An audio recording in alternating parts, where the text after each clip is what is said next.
1990 ମସିହାରୁ ଭଦ୍ରକରେ ଟିଲୋ athletic association କାର୍ଯ୍ୟକ୍ରମ ଆରମ୍ଭ କଲା। ସାରା ରାଜ୍ୟରେ, ସାରା ଦେଶରେ, ସାରା ବିଶ୍ୱରେ 36 ବର୍ଷ ବିତିଗଲାଣି। ସେ ଧାରା ବି ଆଜି ଜାରି ରହିଛି। ଆଉ ସେ ଧାରାକୁ ମାଷ୍ଟର ସ୍ୱାଇଁ କେତେ କଷ୍ଟ କରି ଦେଶକୁ ଗଢ଼ାଯାଏ, କେମିତି ତାକୁ ଆଗକୁ ନିଆଯାଏ, କେମିତି ସମସ୍ତଙ୍କୁ ସେ ସବୁ ତାଙ୍କୁ ଶିଖିବାର ଅଛି।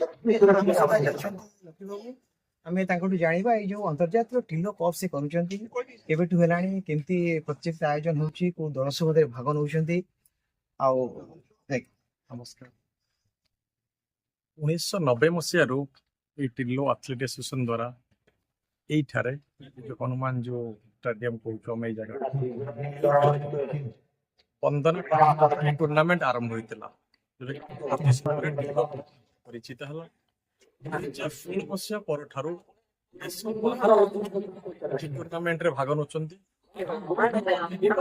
ଦେଶ ଡାକିପାରୁନୁ, ଏଇଥିପାଇଁ ଡାକିପାରୁନୁ ସରକାର ଆଇନଗତ ସବୁଠୁ ଦୁଃଖର କଥା ହେଲା ମାନେ ଦେଶ ବାହାରୁ ପ୍ରତିବର୍ଷ ସେମାନଙ୍କର ସୁରକ୍ଷା ସରକାର ଏଇ ଗ୍ରାଉଣ୍ଡରେ ଯୋଗିବା ପାଇଁ ସକ୍ଷମ ହେଇପାରୁ ନାହାନ୍ତି।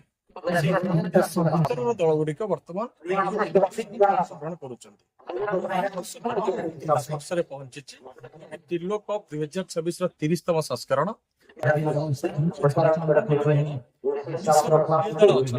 ବର୍ତ୍ତମାନ ଯୋଉ ଖେଳ ଚାଲିବ ଏ ଗୋଟିଏ ଦଳ ଅଛନ୍ତି। ଦେଶର ବିଭିନ୍ନ ଅଞ୍ଚଳରୁ ସେମାନେ ଅଛନ୍ତି। ତା ଭିତରେ ଭାରତ ସରକାରଙ୍କର ଅର୍ଥ ବିଭାଗର ଦଳ ଜଲା ଦିଲ୍ଲୀ ବର୍ତ୍ତମାନ ଯୋଉ ଖେଳୁଥିବା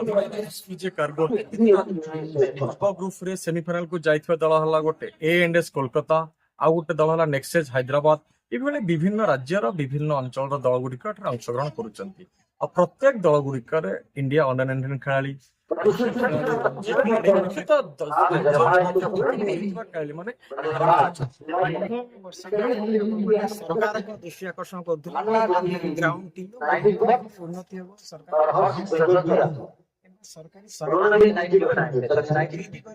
ଶୁଣିଲୁ ଯେ ଦେଖେଇଛନ୍ତି କଣ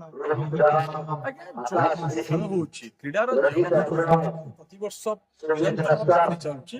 ସରକାରଙ୍କର ପ୍ରାଥମିକ ଦାୟିତ୍ୱ ରହିବା ଦରକାର ଇନଫ୍ରାଷ୍ଟ୍ରକ୍ଚର ଡେଭଲପମେଣ୍ଟ କରିବ।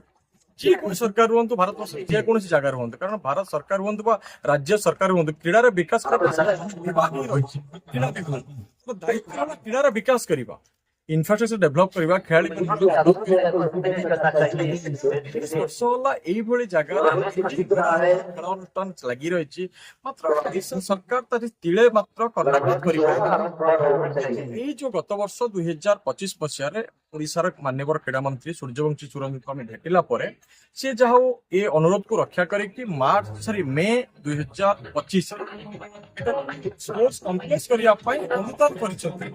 ଆଜି ପର୍ଯ୍ୟନ୍ତ ଟେଣ୍ଡରିଂ ପ୍ରୋସିଡିଓର ଆରମ୍ଭ ହୋଇପାରିନାହିଁ। ମାନ୍ୟବର ମନ୍ତ୍ରୀ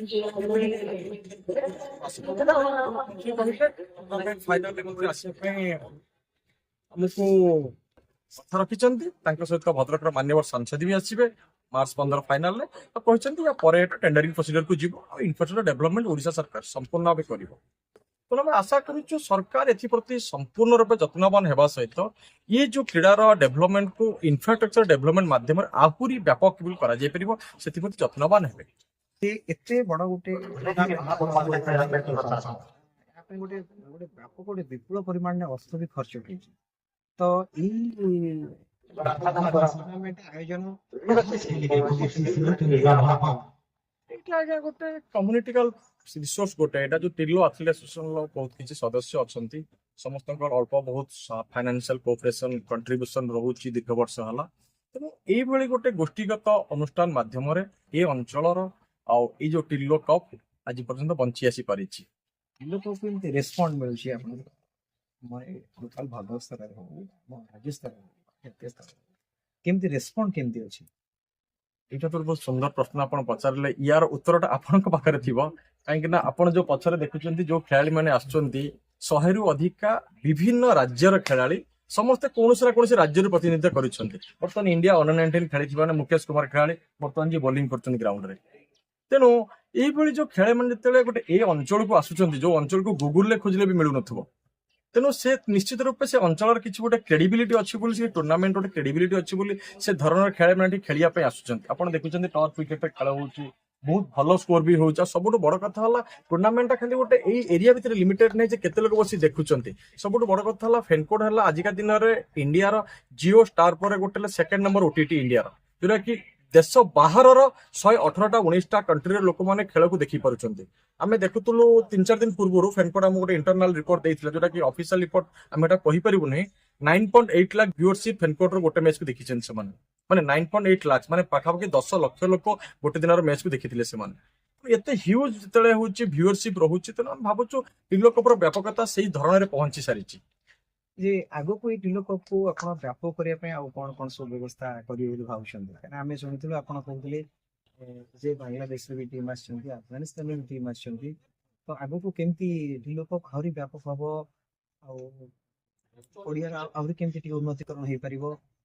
ଆମେ ପ୍ରଥମତଃ ଯୋଉ ଗତ ବର୍ଷଠୁ ଆମେ ଆପଣଙ୍କ ସହିତ କଥା ହେଇ ଆସୁଛୁ, ଗତ ବର୍ଷରୁ ମାନ୍ୟବର କ୍ରୀଡ଼ା ମନ୍ତ୍ରୀ, ଓଡ଼ିଶା କ୍ରୀଡ଼ା ବିଭାଗ ତାଙ୍କୁ ଅନୁରୋଧ କରୁଛୁ ଇନଫ୍ରାଷ୍ଟ୍ରକ୍ଚର ଡେଭଲପମେଣ୍ଟ କରନ୍ତୁ। କାରଣ ଇନଫ୍ରାଷ୍ଟ୍ରକ୍ଚର ରହିଲେ ହିଁ ଯୋଉ ବଡ ବଡ ଟିମ୍ ମାନେ ଏଠା ଖେଳିବା ପାଇଁ ଆସିପାରିବେ। ଆଉ ଇନଫ୍ରାଷ୍ଟ୍ରକ୍ଚରଟା ଆମ କଣ୍ଟ୍ରୋଲରେ ନୁହେଁ, ମାନେ ଫାଇନାନ୍ସିଆଲି ଆମ ପାଖରେ କେପାବଲ ନୁହେଁ ଯେ ଗୋଟେ 20-25 କୋଟି 30 କୋଟି ଖର୍ଚ୍ଚ କରିକି ଗୋଟେ ସ୍ପୋର୍ଟସ କମ୍ପ୍ଲେକ୍ସ ଏ ଜାଗାରେ ଡେଭଲପମେଣ୍ଟ କରିବା। ତେଣୁ ତା ପାଇଁ ଏଇ ପଞ୍ଚାୟତ ସ୍ତରରେ ଯାହା କିଛି ସହଯୋଗ, ଏ ଟିଲୋ ସରପଞ୍ଚ ହୁଅନ୍ତୁ କି ଲୋକାଲ ଯୋଉ ପବ୍ଲିକ ରିପ୍ରେଜେଣ୍ଟେଟିଭ ଯୋଉମାନେ ହଉଛନ୍ତି, ସେମାନଙ୍କର ଯାହା କିଛି ଫାଇନାନ୍ସିଆଲ ମିନିମମ୍ କଣ୍ଟ୍ରିବ୍ୟୁସନ ଗଭର୍ଣ୍ଣମେଣ୍ଟ ତରଫରୁ ତାକୁ ଏଠି ୟୁଟିଲାଇଜ ହଉଛି। ବଟ୍ ଏଇଟା ସରକାରଙ୍କ ଉପରେ ସମ୍ପୂର୍ଣ୍ଣ ଡିପେଣ୍ଡ କରେ, ସରକାର କେତେ ସିରିୟସ ଏ ଅଞ୍ଚଳକୁ ଡେଭଲପ କରିବା ପାଇଁ। ଆଉ ଯଦି ଏଟାକୁ ସ୍ପୋର୍ଟସ କମ୍ପ୍ଲେକ୍ସ ହିସାବରେ ଡେଭଲପ ହେଇପାରୁଛି, ବର୍ଷର ବିଭିନ୍ନ ସମୟରେ ବିଭିନ୍ନ କ୍ରୀଡ଼ା ପ୍ରତିଯୋଗିତା ଏଠାରେ ଅନୁଷ୍ଠିତ ହେବ।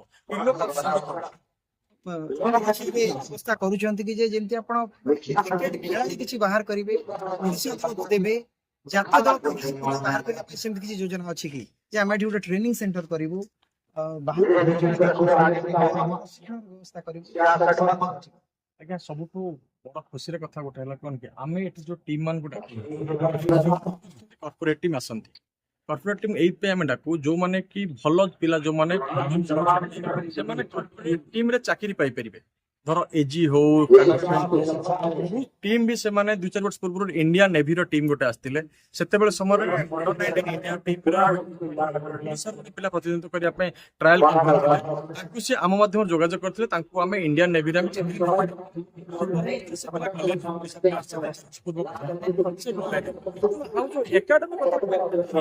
ଡେଭଲପମେଣ୍ଟ ହେଇଗଲା ପରେ ଏକାଡେମୀ ଆରମ୍ଭ କରିପାରିବେ। 11:30 34 ଏକର ଫ୍ଲଟ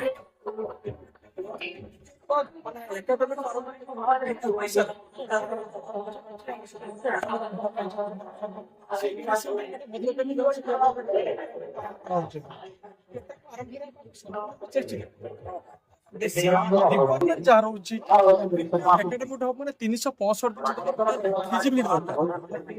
ଦେଖୁଛନ୍ତି ଏଇ ଟେଣ୍ଟ ହଉ ଯାହା ହଉ 10-15 ଦିନ ପାଇଁ ଆମେ ତାକୁ କଭର କରିଦେଲୁ, କିନ୍ତୁ ବର୍ଷର 12 ମାସ ପାଇଁ ତାର ଯୋଉ ମିନିମମ୍ ଆମନିଟିଜ ରହିବା ଦରକାର ଗୋଟେ ହେଲେ ହିଁ ଯାଇକି